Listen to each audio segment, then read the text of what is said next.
Morning friends. अभी मैंने एक आगे वीडियो जो डाली हुई है उससे रिलेटेड, रात को हम 11:30-12 बजे के करीब छत पे गए थे एक वीडियो बनाने के लिए।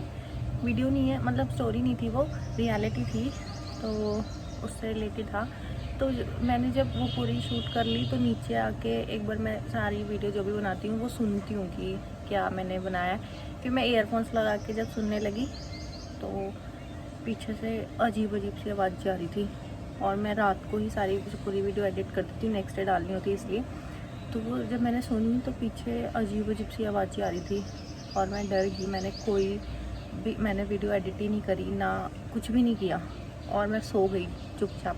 चाकू रखा मैंने अपने बेड के गद्दे के नीचे और मैं सो गई।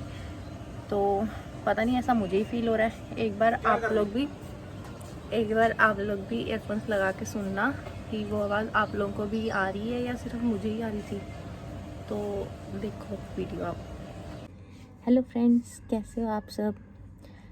तो मैं अभी रात को छत पे ये वीडियो बना रही हूँ क्योंकि नीचे सब सो गए हैं ऑलमोस्ट। तो मैं छत पे आई थी मम्मी के साथ, और मैं आपको एक थोड़ी हॉरर स्टोरी सुनाने वाली। स्टोरी नहीं है, रियलिटी है। तो और मतलब मैंने फील नहीं किया ऐसा कुछ, मम्मी ने किया है। मम्मी ने मुझे स्टोरी बताई थी। तो हम लोग जब छोटे थे तो हमारा घर बन रहा था, कंस्ट्रक्शन का काम चल रहा था, तो हमने किसी के घर पे रेंट पे लिया था, है नहीं था। तो थोड़े दिन जब हम रहे तो एक ना प्रेग्नेंट लेडी रात को मम्मी को दिखती थी। तो वो रात को घूमती होती थी बाहर, जो बरामदा था वहाँ पे। तो ऐसे ऐसे थोड़े दिन दिखने लगी, तो मम्मी ने आसपास लोगों को बताया होगा। तो लोगों ने बोला कि यहाँ पे एक प्रेग्नेंट लेडी ने सुसाइड कर लिया था, और उसकी एक छोटी सी लड़की भी थी। तो सुसाइड करने के बाद वो लोग वहाँ से चले गए, उनकी फैमिली वाले। तो वो जो लेडी थी वो अपनी बेटी के लिए आती थी वहाँ पे, क्योंकि बेटी छोटी की थी उसके मरने के बाद। तो उसका ध्यान अपनी बेटी पे लगा हुआ था, वो अपनी बेटी को देखने के लिए आती थी। बट वो लोग तो वहाँ रहते नहीं थे, और वो किसी को वहाँ टिकने भी नहीं देती थी। मतलब जो भी वहाँ आता था ऐसे ही वो भूत बन के मतलब सबको दिखती थी, और किसी के सपनों में जाती थी, परेशान करती थी ताकि यहाँ पे कोई भी ना रहे, मेरी फैमिली वापस आ जाए। ऐसा हुआ था। तो मम्मी ने मुझे बात बताई थी। मम्मी ने बोला कि मैं नहीं सुनाऊंगी, तू ही सुना दे। तो ऐसा हुआ था।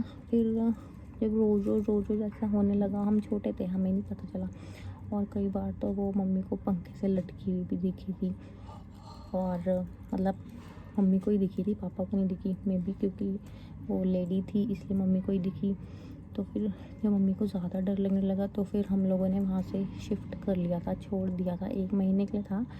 और मतलब जब मम्मी को पंखे पे जिस दिन टंगी हुई दिखी थी ना, उस दिन तो मम्मी तो एकदम से चिल्ला पड़े थे। अभी तो मुझे याद नहीं है, पर मम्मी बोलते हैं कि हम लोग भी, जब हम मम्मी चिल्लाए थे तो हम लोग भी डर के मारे चिल्ला पड़े थे।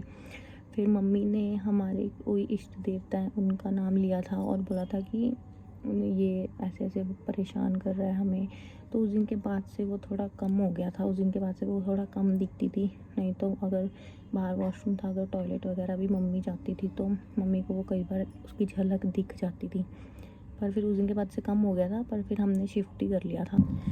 तो तब तो हम छोटे थे, हमें कुछ पता ही नहीं था। बट अभी मम्मी ने अभी हमें बातें बताई हैं थोड़े टाइम पहले ही। तो मम्मी बोलती हैं कि कभी भी अगर हम लोग घर में अकेले हैं या किसी ऐसी जगह पे हैं जहाँ हमें डर लग रहा है, तो हमेशा हमें अपने इष्ट देवता या जो भी हमारे जिन्हें हम मानते हैं पूर्वज, उनका अगर हम नाम ले लें, उनको याद कर लें, तो ये सब चीज़ें फिर दूर चली जाती हैं। मतलब हमें डर नहीं लगना चाहिए उसके बाद, क्योंकि फिर हमारे इष्ट देवता हमारे साथ ही होते हैं। तो कभी भी आप लोगों के साथ ऐसा हो तो आप लोग भी अपने भगवान को, इष्ट देवता को याद करना। और या फिर हनुमान चालीसा तो सब पढ़ते ही हैं, तो हनुमान चालीसा भी अगर पढ़ें तो फिर ये सब चीज़ें दूर चली जाती हैं। तो बहुत सी ऐसी स्टोरीज़ होती हैं सबकी लाइफ में, भूतिया कोई हॉरर स्टोरीज़ तो और भी हैं, पापा के साथ भी हैं मेरी कुछ, तो मैं बताऊंगी आपको आगे। आज के लिए इतना ही। तो बाय फ्रेंड्स, गुड नाइट।